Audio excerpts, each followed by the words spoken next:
Hi everybody, my name is Angie. Welcome to my channel. So today I am going to be sewing up some of these, or one of these ice cream pint cozies. So it's just a little cozy, like a bowl cozy, but it is shaped specifically to fit an ice cream pint. So you don't freeze your hand when you're holding your ice cream pint and stuffing your face with ice cream. Haven't made one in a while, and it was actually my very first video that I ever put up on YouTube, and yeah, figured I'd go ahead and, remake the video or whatever. Update the video to put in the pattern that I sell for it. So yeah, that's what we're going to be making today. The pattern will be available. I don't know if I can put a link in one of the things up here, but I'll try and put a link. If not, it will be down in the description box below for you to get the PDF pattern for it if you're interested. There's a printable template so that you can just trace out the piece that you need, and that's it. Let's go ahead and get into it.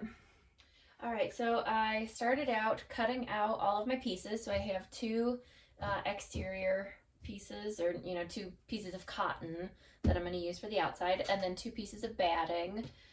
If you want this to be microwavable, I've seen some people make them and use them for like an oatmeal cup. So it kind of works for that too. Like those, instant oatmeal cups that you get from the store, whatever.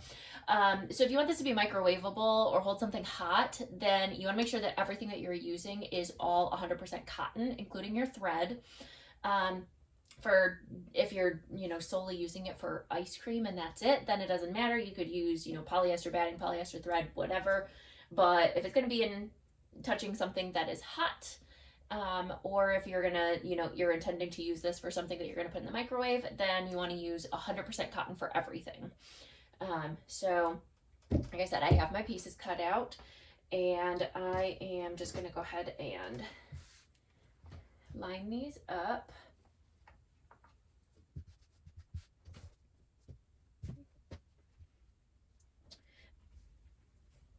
And then you can pin these if you'd like, so that the batting and the fabric stay in place and, don't shift around or anything.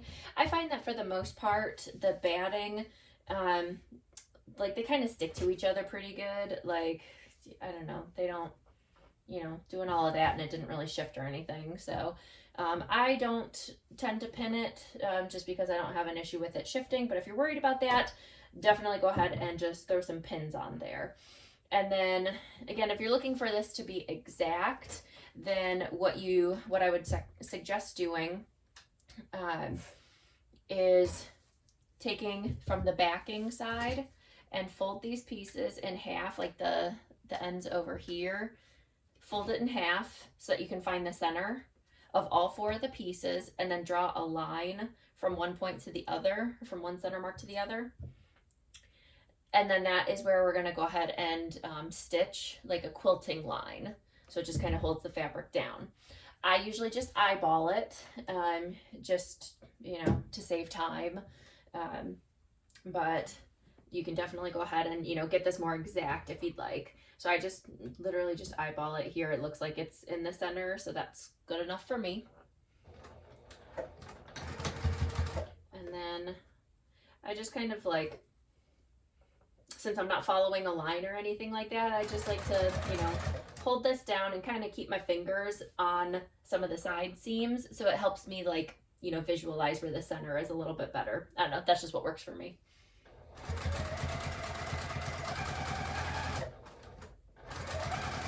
So I'm holding it down so that the fabric's not shifting. And then also, I'm coming down here to the little point here. And again, just eyeballing it as I go. Okay, and then we're not going to cut our thread. We're going to do like, chain piecing kind of thing. We'll take our next piece and just do the same thing. I'm going to back stitch. Back stitching doesn't really matter, but I'd like to, just in case. I have had times where the threads kind of start unraveling a little bit, so.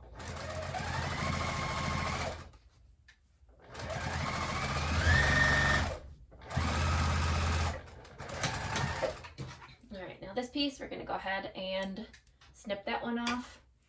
And then we already stitched down this way. Now we're going to go ahead and stitch down this way.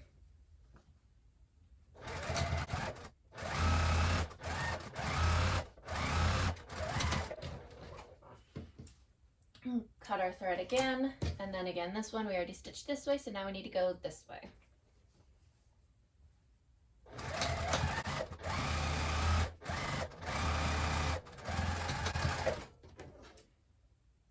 Snip my beginning threads, and then we can go ahead and cut there. All right, so now we have the pieces quilted together with just basically an X drawn across it. And now we need to go ahead and sew up these darts here. So that's what this part is that we cut out. So what we do is just fold these pieces together. And I like to just kind of hold my finger in place there while I'm folding it to make sure that the fabric isn't like puckering up. And then again, you can clip it if you'd like, if that would be helpful for you. And then I'm just matching it up so that everything aligns on this side and on this side here. And then we're going to sew on this edge right here at a 1/2 inch seam allowance. And for this seam here, because we're going through 2 layers of the batting and the cotton, I am flipping it to like a 3.5 stitch length, just because it is a little bit thicker.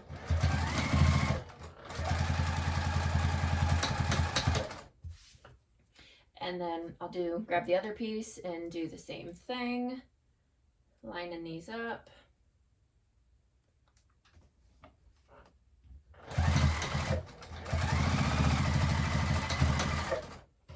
And we're just gonna go around doing all 4 edges. So now I already sewed this side over here, so now I'm gonna come and do this side.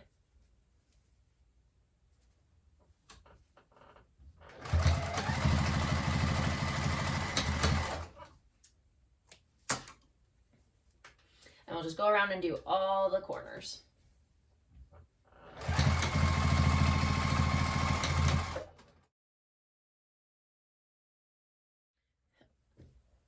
All right, so now we have 2 pieces that look like this with all of the corners stitched. And then we're just gonna go ahead and, I just like to trim down the seam allowance just to kind of remove some of the bulk, because it is such a small project, so. And I'm just trimming down the seam allowance to like a 1/2 inch, or I'm sorry, no, not a 1/2 inch, to like a 1/4 inch. Again, just kind of eyeballing it, just trimming it down.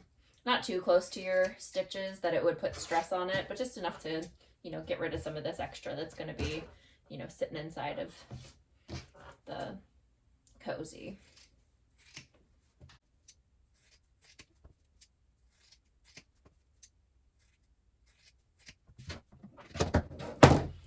Okay, and then we can go ahead and, I like to turn both of them right side out and just kind of press on the seam here a little bit, just to kind of make sure, like check the seam and just make sure that I did in fact get everything, nothing shifted. And, you know, I'd rather know now that I didn't catch something than, you know, once this thing is all together.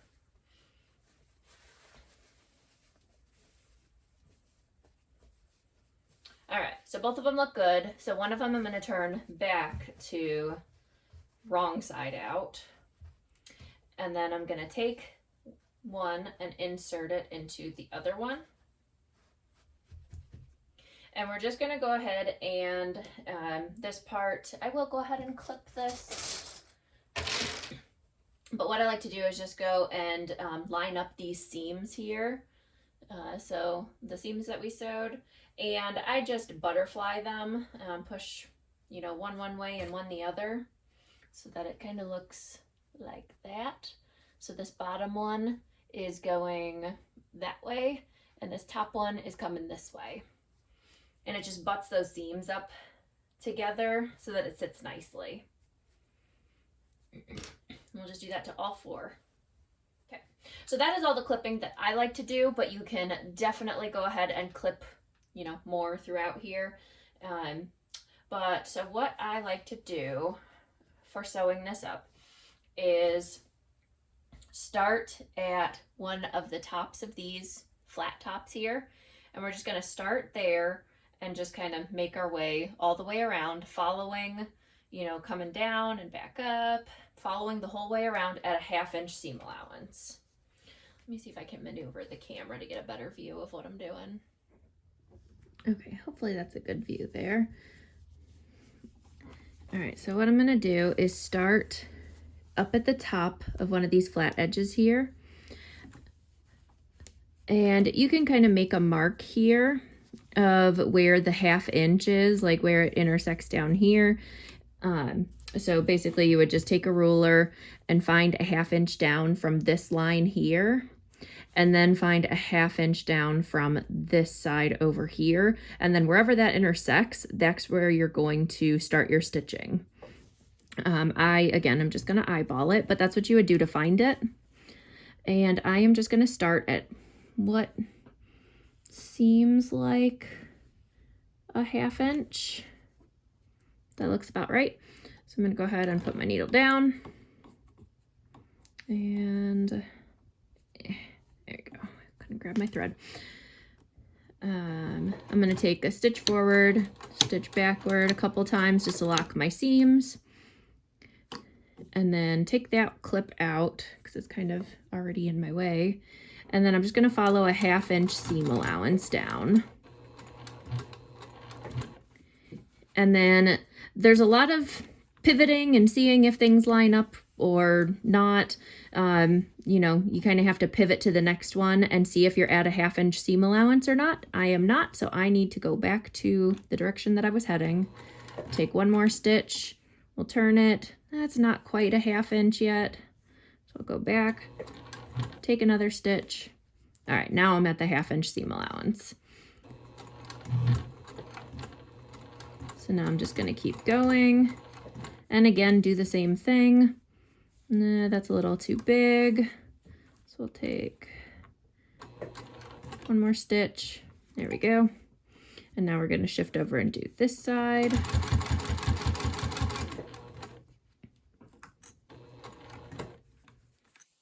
And that's a little too big. That's good.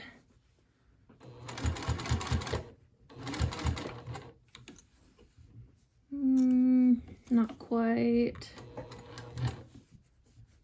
There we go.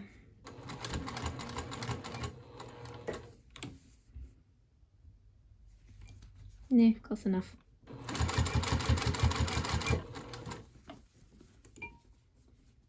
And the whole way around, I'm just kind of like maneuvering this and kind of keeping it going in a circle around.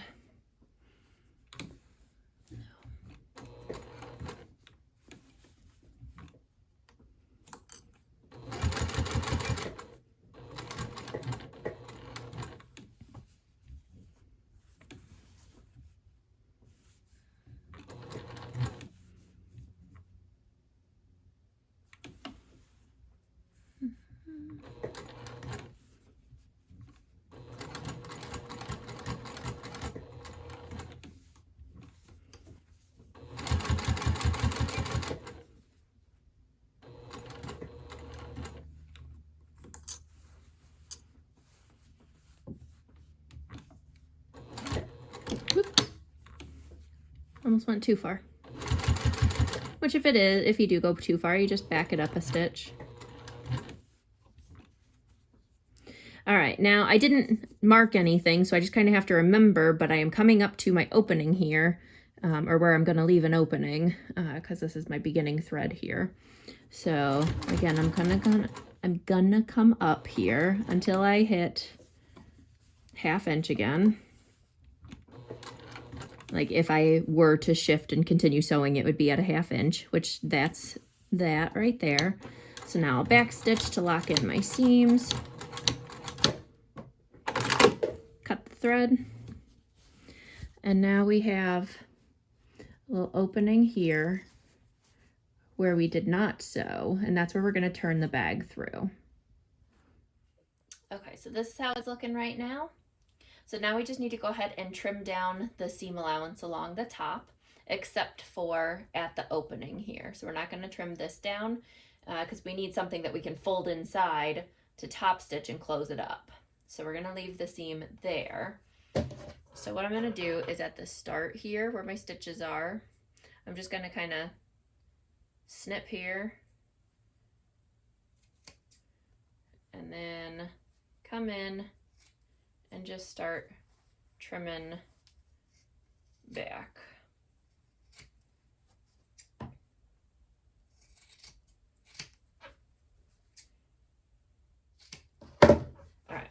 So we've clipped everywhere except for this opening here. So now I'm going to go back around and just kind of trim off like these corners here on the flat parts.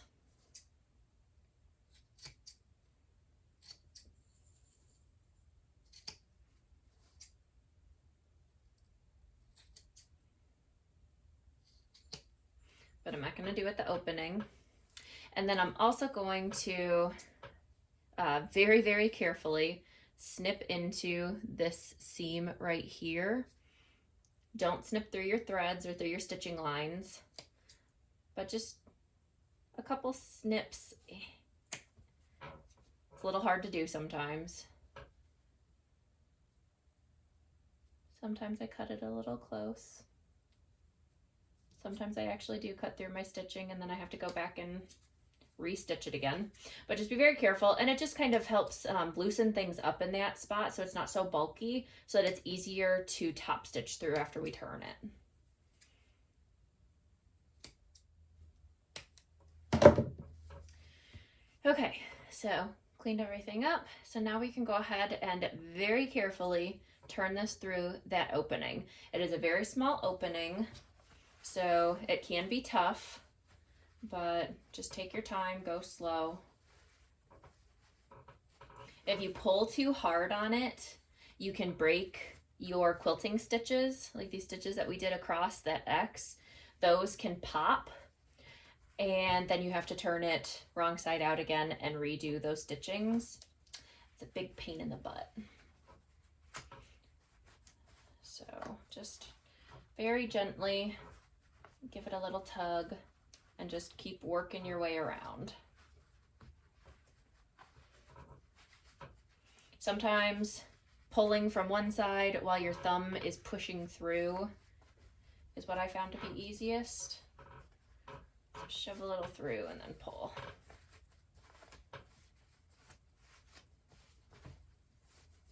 Okay, so now it looks a little weird, but this opening here is the dividing line. So that's where we know we need to shove one piece into the other. And at the same time, we're also pulling these corner pieces out for that flat top.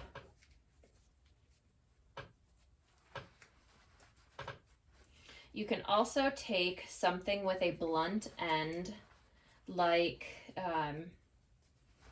you know, scissors that don't necessarily come to a super sharp point. Like, you wouldn't want to use these ones. So that is a very sharp point here.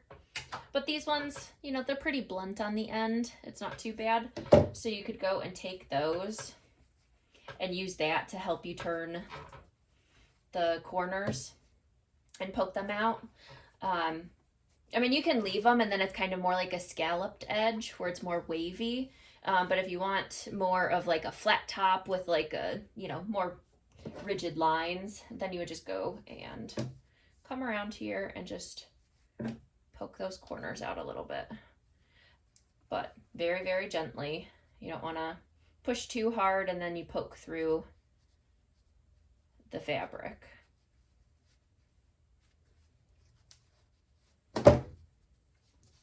All right. So that's what we got so far. Now for another tip, these seams here can still be fairly thick. So one thing that I like to do is get like a pair of pliers, or I have a pair of, what are they called? Like key fob pliers that I use. Or you can also get like a hammer or a mallet or something and just kind of like pound this seam down. And it just kind of helps flatten it out a little bit so that it is a little bit easier to top stitch through. So this is what I'm using. So I use them to make key fobs, but You can also use them for this. So I just kind of go around and just give it a clamp on those seams. You can do it like the whole seam around, but really just these center seams here, these side seams, is the thickest part that I tend to have issues with. And then I'm also using a size 16 needle. So it's a little bit of a bigger needle. And I found that that helps. And my needle is less likely to break from going through the thicker fabric. So then the last thing that we need to do is take the opening here and just fold it down by a 1/2 inch. So what I do is just fold one piece down, give it a clip, and then go to the other side and tuck that in, and then add that to my clip.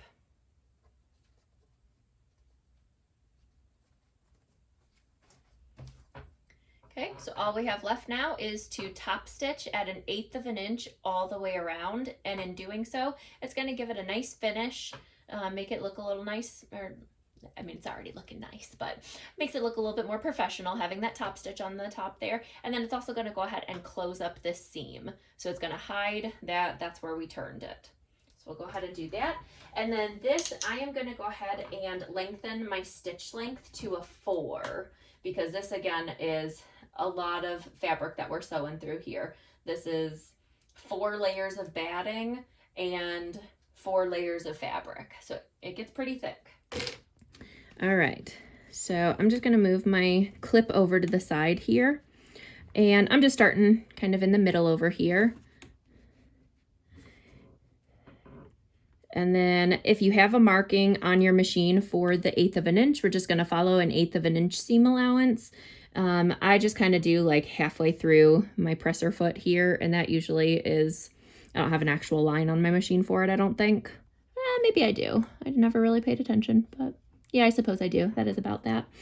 Yeah, so we're just going to go ahead and follow that 1/8 of an inch seam allowance. So I'm going to, again, back stitch. And again, if you want more of a scalloped look, like a wavy top, then you're just going to kind of curve around all of these seams. You're not going to do like a blunt turn stop, or stop and turn, whatever. You're just going to kind of keep going, and that'll make it like a little bit of a wavy top.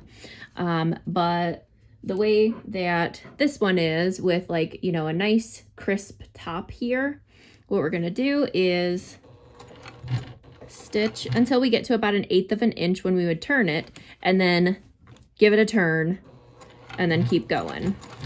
Otherwise, we would just kind of keep moving back and forth kind of in a nice wavy, you know, without these like blunt turns like that. All right, I think I just had a skipped stitch. So I'm going to go ahead and back stitch because I think it skipped one.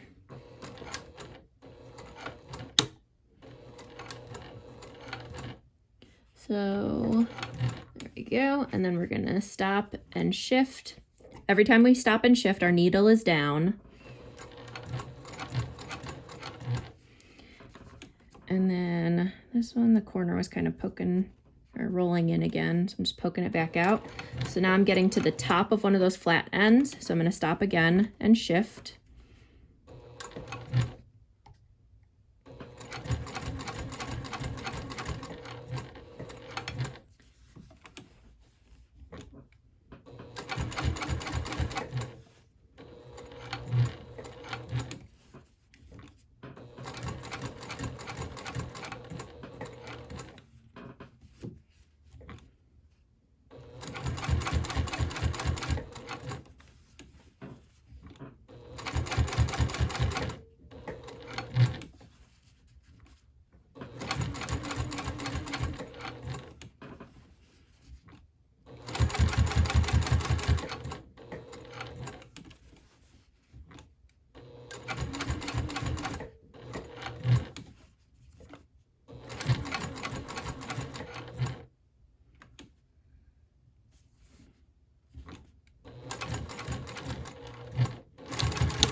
All right, and we will trim our starting thread, and then I'll trim my ending threads on the back here.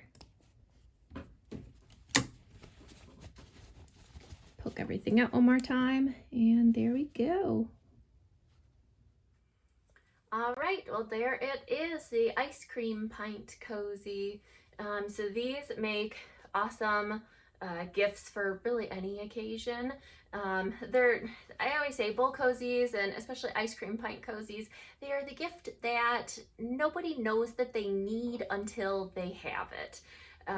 You know, there's a lot of people who have never heard of bowl cozies. I had never heard of a bowl cozy until I got one as a gift, and I was like, what is this thing? And then I started using it. I'm like, this is the best thing ever.